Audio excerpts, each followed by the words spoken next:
Hey guys, welcome back to the channel. तो आज हम देखने वाले हैं अंकित शवर की नई वीडियो जो कि उन्होंने बनाई है। क्या भगवान पर केस किया जा सकता है? और इसमें साथ में जो है ओ माय गॉड मूवी का फोटोग्राफ। चलिए देखते हैं क्या बताया उन्होंने। नमस्कार साथियों, स्वागत है आप सभी का अंकित इंस्पायर्स इंडिया पर। मैं हूं अंकित अवस्थी। आप हैं मेरे साथ में एक रोचक पहलू और खबर के बारे में चर्चा करने के लिए। रोचक इसलिए है क्योंकि आप में से बहुत से लोगों ने once upon a time oh my God के नाम से आई परेश रावल की फिल्म देखी होगी। हाँ, उस फिल्म के बिल्कुल। बाद से बहुत से लोगों के अंदर यह क्यूरियोसिटी क्रिएट होने लगी थी कि क्या वाकई में जो यहाँ के अंदर जो कांजी भाई के रूप में परेश रावल ने जिस किरदार को निभाया था कि कांजी भाई ने भगवान के ऊपर केस किया था क्योंकि उनकी दुकान गिर गई थी, तो क्या वाकई में ईश्वर के ऊपर केस किया जा सकता है?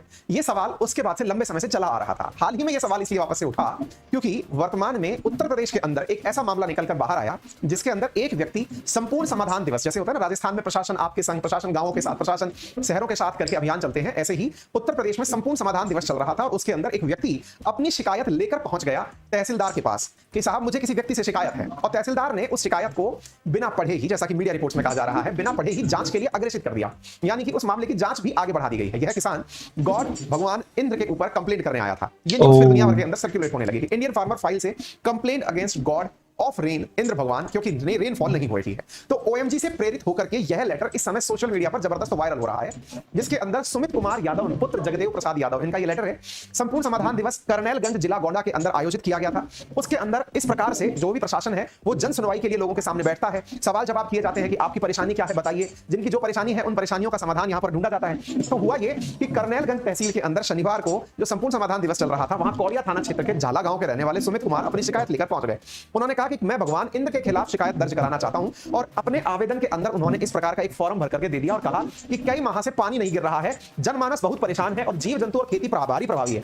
वह घर में रह रही औरतें व छोटे बच्चे काफी ज्यादा परेशान हैं। अतः श्रीमान जी से निवेदन है कि प्रार्थी के ऊपर आवश्यक कार्रवाई करने की कृपा करें। तहसीलदार साहब ने कहते हैं कि यह सूचना ज्यादा अच्छे से पढ़ी नहीं और इंद्र उन्होंने देवता। अग्रेसित कर दिया, यानी कार्रवाई के लिए आगे बढ़ा दी और आगे बढ़ा करके लेखपाल की तरफ आगे बढ़ा दी कि जाओ इस मामले की जांच करो। ठीक है, तो यह मामला जो है काफी ज्यादा सुर्खियों में आ गया। जब ये सुर्खियों में आया तो स्वाभाविक है कि क्या ईश्वर पर केस किया जा सकता है, क्योंकि अब जांच के आदेश दे दिए गए हैं, तो क्या इंद्र भगवान को बुला करके गिरफ्तार किया जाएगा? इंद्र भगवान को बुलाने के लिए क्या तरीके अपनाए जाएंगे? भाई ऑब्वियस सी बात है, जिसके प्रति शिकायत है उसके प्रति समाधान भी ढूंढा जाएगा। तो ये चीज जो है वर्तमान में सोशल मीडिया पर काफी ज्यादा वायरल हुई, लोगों की परेशानी वायरल हुई। अब सवाल बनता है कि क्या इस प्रकार की घटनाएं देश में और भी हुई हैं क्या? पहली बात तो ये है, और दूसरी बात ये है कि अगर ऐसा है तो फिर केस के अंदर किसे पार्टी बनाया जाता है? क्योंकि हम ये मानते हैं, हमारी माइथोलॉजी में ये मानते हैं कि भगवान व्याप्त है, हमारे सबके साथ में है ना। अगर आपका विश्वास है, आप विश्वास रखते हैं ईश्वर में, तो ईश्वर है। जो नास्तिक लोग हैं जो ये कहते हैं कि नहीं हम विश्वास ईश्वर में विश्वास नहीं रखते हैं, उनको हटा दीजिए, लेकिन जो मानते हैं उनके लिए ईश्वर पर केस किया जाना एक वजह बनता है। हाल ही में एक मामला और निकल कर आया, और उस मामले में अंबाला के अंदर की बात है। एक व्यक्ति ने भगवान श्री राम के ऊपर कोई पोस्ट डाली, उस पोस्ट के ऊपर किन्हीं दो लोगों ने आपत्तिजनक कमेंट कर दिया। तो वो व्यक्ति भगवान राम का प्रतिनिधि बनकर के उन लोगों के खिलाफ शिकायत दर्ज कराने चला गया कि भगवान राम की तरफ से मैं केस लड़ने को तैयार हूं। अच्छा, बाय द वे आपको मालूम हो कि अयोध्या के अंदर राम जन्मभूमि विवाद जो था, उस विवाद के अंदर भगवान राम लला ने अपना केस स्वयं लड़ा था। उनके स्थान पर जो लोग केस लड़ रहे थे उन्होंने भगवान राम लला को ही प्रार्थी बनाया था कि भाई ये अपना केस खुद लड़ेंगे, ठीक है ना। तो ऐसा नहीं है कि भगवान राम अपने द्वारा केस नहीं लड़ सकते, वो लड़े थे और आज राम लला का भव्य मंदिर बन भी रहा है। लेकिन भगवान राम के बिहाफ पर यहां अंबाला के अंदर रहने वाले एक व्यक्ति ने एफआईआर दर्ज कराई कि मैं राम जी की तरफ से केस दर्ज करा रहा हूं, और आईपीसी की धारा 295 और 298 के तहत केस दर्ज किया गया, क्योंकि भगवान खुद तो केस लड़ नहीं सकते, मैं उनके हिसाब से, मैं उनके बिहाफ पर प्रार्थी बनकर केस दर्ज कर रहा हूं। बड़ा सवाल बनता है कि लॉ क्या कहता है कि क्या भगवान पर केस किया जा सकता है? भाई भगवान अपना केस लड़ने आ गए, वो तो रामलला का केस हो गया, लेकिन क्या भगवान पर केस किया जा सकता है? तो ऐसी स्थिति के अंदर मीडिया रिपोर्ट्स के माध्यम से यह जानकारी मैंने जुटाने का प्रयास किया, जिसमें यह पता चला कुछ वकीलों का कहना है कि बिल्कुल किया जा सकता है, लेकिन इसमें क्या होता है कि आपको कोड ऑफ सिविल प्रोसीजर से जुड़े नियमों का पालन करना होता है। कोड ऑफ सिविल प्रोसीजर का मतलब क्या है? सीधा सा सीधा मतलब आप समझिए, सिविल केसेस। सीआरपीसी के अंदर अगर हम बात करें तो जो भी आपने जिसके खिलाफ शिकायत की है, तो पुलिस को उसको जाकर के पहले सूचित करना होता है कि आपके खिलाफ शिकायत प्राप्त हुई है ना। फिर उन्हें कोर्ट के अंदर बुलाया जाता है कि आपके खिलाफ शिकायत प्राप्त हुई है, तो आपको कोर्ट को फला फला दिन आना होगा, जिसे समन करना कहते हैं। समन करने पर अगर कोई नहीं आता है तो फिर वारंट के साथ बुलाया जाता है ना। फिर वारंट भी नॉन बेलेबल वारंट है, बेलेबल वारंट है, इस प्रकार से बुलाया जाता है। तो इस प्रक्रिया में चूंकि सामने की तरफ कोई वादी नहीं है, ऐसी स्थिति के अंदर प्रतिवादी नहीं है, तो ऐसी स्थिति के अंदर आप केस से बचते हुए दिखाई पड़ते हैं। लेकिन जब भगवान के ऊपर केस की बात आती है तो ऐसी स्थिति के अंदर भगवान के स्थान पर भगवान के मंदिर अथवा ट्रस्ट को मुद्दा बनाया जाता है। ऐसी जानकारियां अच्छा, जो हाँ हैं हाँ, वो जैसा मीडिया ओ के माय माध्यम गॉड से या मूवी फिर था। और जहां से मुझे रिटर्न प्राप्त हुआ वहां से ये जानकारियां प्राप्त हुई। फिर साहब बात और खोजी गई और संभाली गई कि क्या आज से पहले कभी ऐसा हुआ है इंडिया के अंदर किसी ने आज से पहले भी भगवान के ऊपर केस किया है? बिल्कुल किया है।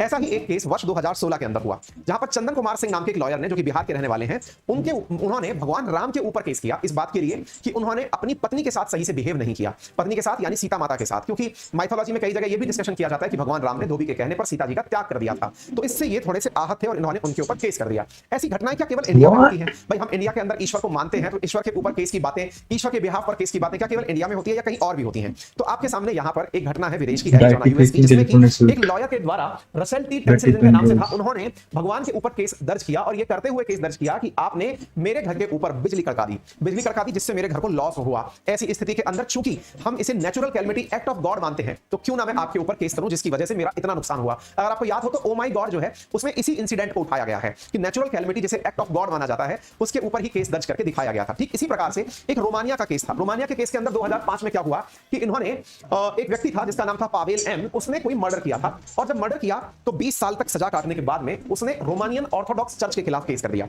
ये कहते हुए कि भाई चर्च मानती है कि गॉड लोगों को मतलब ईविल को दूर रखता है। जब ईविल को दूर रखता है तो ये बताओ कि मेरे से वो एविल दूर क्यों नहीं रहा, यानी कि जो बुरी आत्मा है वो मुझसे दूर क्यों नहीं रही। आप कहां थे उस समय जब मैं मर्डर कर रहा था? मेरे पास दुरात्मा आई कैसे?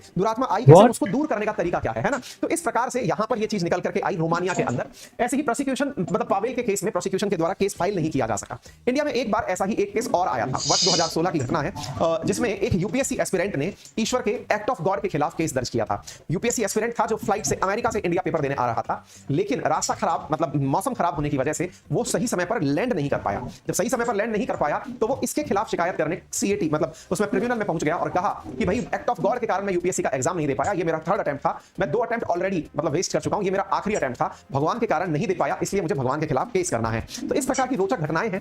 अल्टीमेटली क्या हुआ इन केसेस का रिजल्ट? आज के सेशन से आपके दिमाग में प्रश्न तो बनेगा कि सर आप बताओ फाइनली कंक्लूजन क्या है, कि केस के बाद कोई डिसीजन होता है क्या? देखिए ये है कि जब आप कोई भी केस करते हैं तो आप अपेक्षा करते हैं, क्या अपेक्षा करते हैं? आप ये अपेक्षा करते हैं कि केस होने के बाद जिसके खिलाफ शिकायत की गई है उस तक शिकायत की सूचना पहुंचे, क्योंकि केस के अंदर हमेशा वादी होता है। आप जब मतलब कंप्लेनेंट होते हैं तो फिर एक दूसरी तरफ से रिप्लाई देने वाला यानी प्रतिवादी होता है। जब प्रतिवादी की मूर्त रूप आपके सामने नहीं है या प्रतिवादी को आप ये इन्फॉर्म ही नहीं कर पा रहे हो कि हमने आपके खिलाफ केस किया है, तो ऐसी स्थिति में वो चीजें सामान्यतः न्यूट्रल हो जाती हैं। तो एक तरह ये भी कहता है कि ये सारी घटनाएं ये केवल पब्लिसिटी के लिए की जाने वाली घटनाएं हैं, लोग केवल सुर्खियों में आने के लिए कि देखिए हमने इस प्रकार की घटना कर दी। लेकिन हाँ, आप में भी ओ माय गॉड देख करके ये क्यूरियोसिटी तो जरूर जगी होगी और आज की इन घटनाओं से ये भी पता हो गया होगा कि ओ माय गॉड के अंदर जितनी भी प्रकार की घटनाएं थी या दिखाई गई जो भी चीजें थी, उन चीजों के बाद में इन प्रकार के केसों से ये पुख्ता होता है कि लोग इस प्रकार से विचार रखते हैं, यानी कांजी भाई जो यहाँ पर दिखाए गए थे ओ माय गॉड के अंदर, वैसे लोग रियल में भी होते हैं।